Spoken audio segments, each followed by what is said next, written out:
What's happening? This is Joshua Boetsi and you're watching Sporting Icons. Okay, so I seem to be inundated with negative comments following the video from yesterday, which Anthony Joshua was seen on crutches.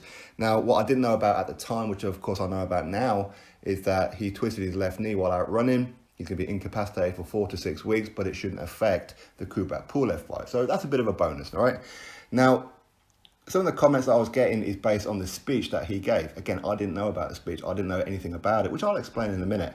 Now, if anybody hates somebody else based on their skin color and skin color alone, then you've been brought up wrong. Your parents have failed you, and you're going to end up failing your own children.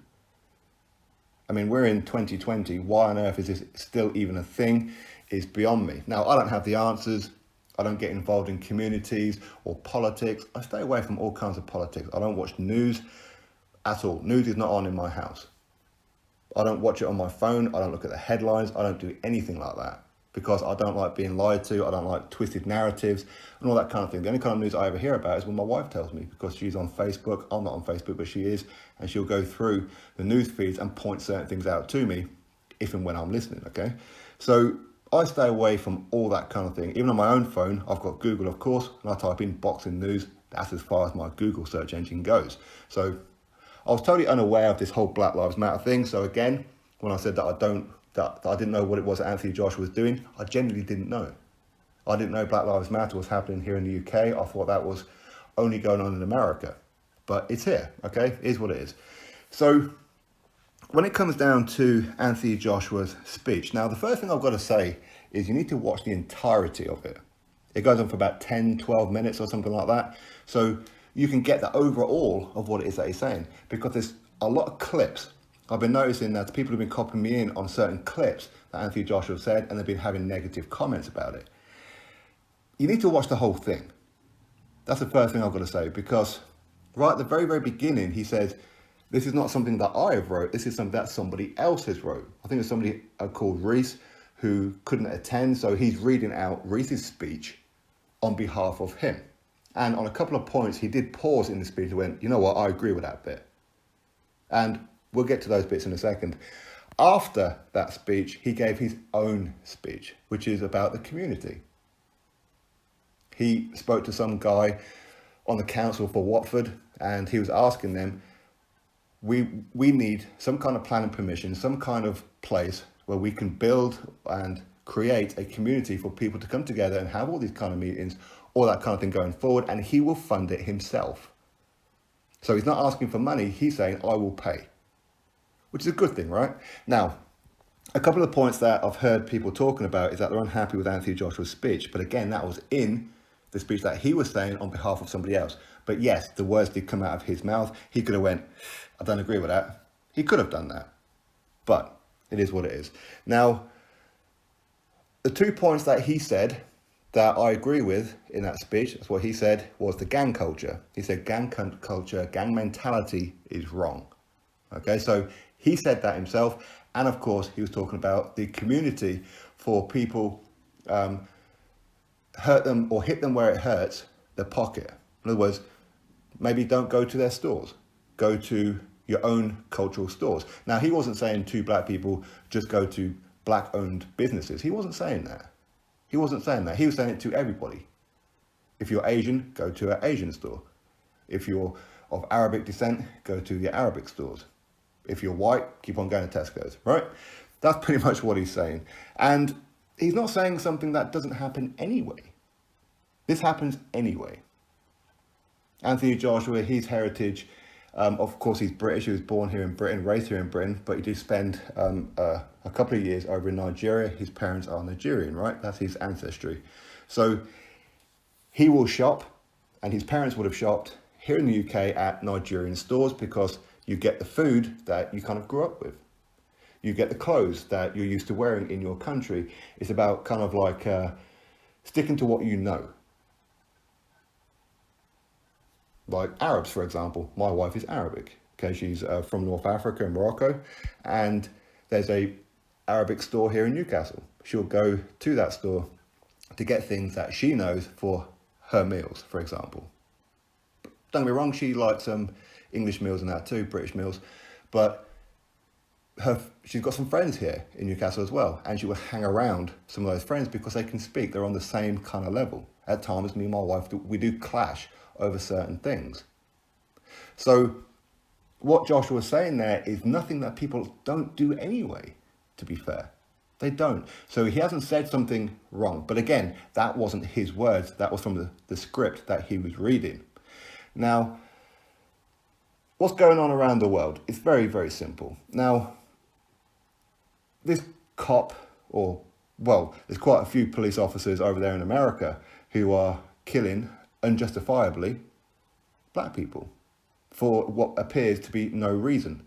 Putting your knee on the back of somebody's neck so they can't breathe and then end up dying, you're just a shame on that uniform. You're a scumbag, absolute scumbag. And people are going to react to it. And unfortunately for America, there's a lot of looting going on, riots. But that's got nothing to do with what that police officer done or other police officers have done. What is smashing windows and stealing DVD players and whatever else from stores got to do with that? People are trying to profit out of this whole situation. They're using it as a way to do what they want to do, which is go in and steal stuff. It's totally unrelated, but they want to try and jump on the back of it and say, well, that's why we're doing it, because we're unhappy with the government. No, you're just a thieving little bastard, is what you are. That's the only way to put it. But at the same time, people who are criticising Anthony Joshua, a lot of them already don't like Anthony Joshua anyway, so he's damned if he does, damned if he doesn't. But yet, when I look at the comments on the video of Deontay Wilder, when he put out his speech, he's getting like a lot of praise for what he's done. So what is it that Wilder's done that Joshua hasn't done? I don't quite understand that point. Now, with Deontay Wilder's speech, I thought he gave a great speech. It was very passionate, and he said a lot of great things. He kept repeating to this day, which of course is a phrase that he coined over a year ago, about 18 months ago, and he's got memorabilia for it. Merchandise, t-shirts, hoodies to this day, and he's been having it for like the last 6 to 12 months. Was he using this as a way to profit out of himself with his to this day speech as he's wearing a to this day hoodie? In other words, all this thing's going on, buy my merchandise. So he's going to try and profit out of the situation. Is he, or is it coincidental? I don't know. But Anthony Joshua, when he's mentioning about Black Lives Matter, one of the points that he agreed with is that all lives matter, but Black Lives Matter too. Because unfortunately, we do live in a world where a lot of people say all life is important. Human life is important. The human race is important. They'll say that, but then part of them will go, with this subtle racism, except black people. That's the mentality of a lot of people. It's a minority, that's for sure, and the minority will support it for the majority. And all bad things will be highlighted more than the good. That's just the nature of the beast. So that's Anthony Joshua's point of all lives matter, but so do black lives. He's reminding people who say that all lives matter to not forget that black lives matter too, because a lot of people who seem to think black lives don't matter. And then, as I said before, if that's your mentality, then your parents have clearly failed you and you're going to end up failing your own children. It's a very, very sick, sick world. So he hasn't done anything or said anything where it's a case of black people are his focus. That's what he supports. And he doesn't like anybody else. He hasn't said anything like that. He hasn't given that impression. For me, I don't agree with the title Black Lives Matter. Because again, some people will twist that to say only Black Lives Matter. But that's not the true meaning of it. And you shouldn't have to explain it, which is why I think Black Lives Matter is the wrong slogan. It should be All Lives Matter. That should be the slogan. But anyway, that is what it is. Now, I don't know what the answer is. I'm not a politician. I couldn't care less about politics. In fact, I couldn't even tell you, as I said before, I don't watch news at all. I couldn't even tell you who the Labour leader is. I couldn't tell you if the UK is already done and dusted with Brexit. I couldn't tell you. I don't keep myself updated on it. So I couldn't tell you what's best of how to solve it. And that's not what this video is about. It is purely about that people are upset with Anthony Joshua, but he hasn't done anything. He hasn't said anything. I know some people are trying to link it to the whole Steve Cunningham situation, what, about 2-3 years ago, whenever it was. And at the end of the day, if people want to do it, then people want to do it. Unfortunately, we are in a world where subtle racism is still rife. Now, I'm quite fortunate in the sense that I've never had any friends who are racist. My family are not racist. So in some ways, I've been kind of sheltered from a lot of it, I suppose. Not that people would be racist towards me, but I don't have people around me who will even behind people's backs saying, oh, about this, that, and the other. I don't hang around in those crowds. I never have done. So I don't really see it. But what I do see and what I do hear, it's nowhere near as bad as in America, is it? Nowhere near. But subtle racism. An example, I've seen loads and loads of comments from people saying, well, Anthony Joshua shouldn't be pay-per-view because his origins are not British. His parents are not British. So therefore, why should it be pay-per-view here in the UK? Dillian Whyte wasn't born in England. He shouldn't be pay-per-view here in the UK. That is subtle racism. But if you confront them about it, they go, no. I've got black friends. That's not what I mean. Well, it is what you mean because you said it. Subtle racism. There's a lot of subtle racism. And the world is a poorer place for it. I don't know why in 2020 this needs to carry on. No idea whatsoever. Or why it ever did have to be a problem. I mean, do you just favour certain dogs based on the colour of their fur?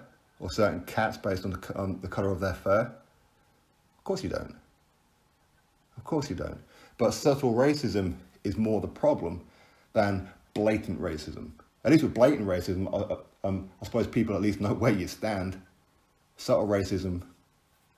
Now, one of the points that I disagree with what Anthony Joshua, if I heard it right, was when he's talking about Primark or something and how a certain number of black people should be allowed to work in Primark and there's not enough or something like that. Now, for me, I've employed many people over the years and done the interviews and everything, not for my own company, but for the big companies.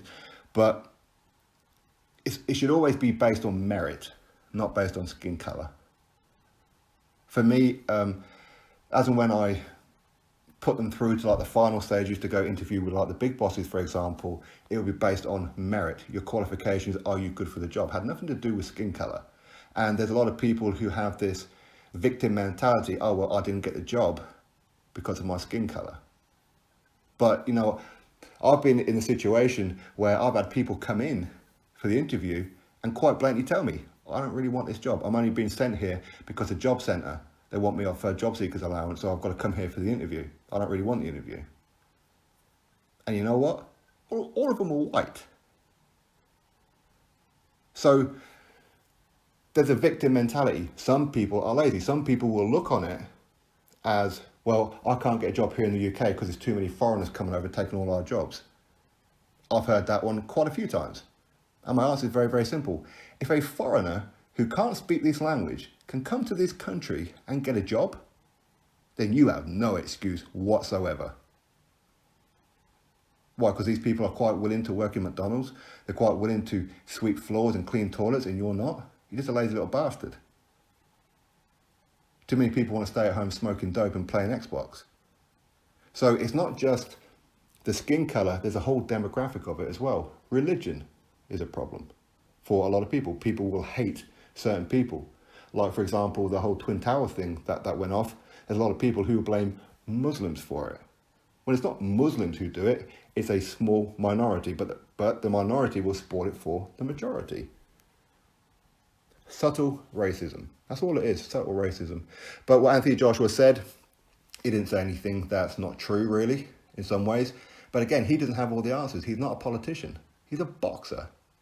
But because he's famous, because he's got a lot of money in the bank, they give him a microphone. That doesn't mean he's got the answers. He doesn't have the answers. He's not a politician. He's a boxer. He's a celebrity, not a politician. So let's not overlook that point.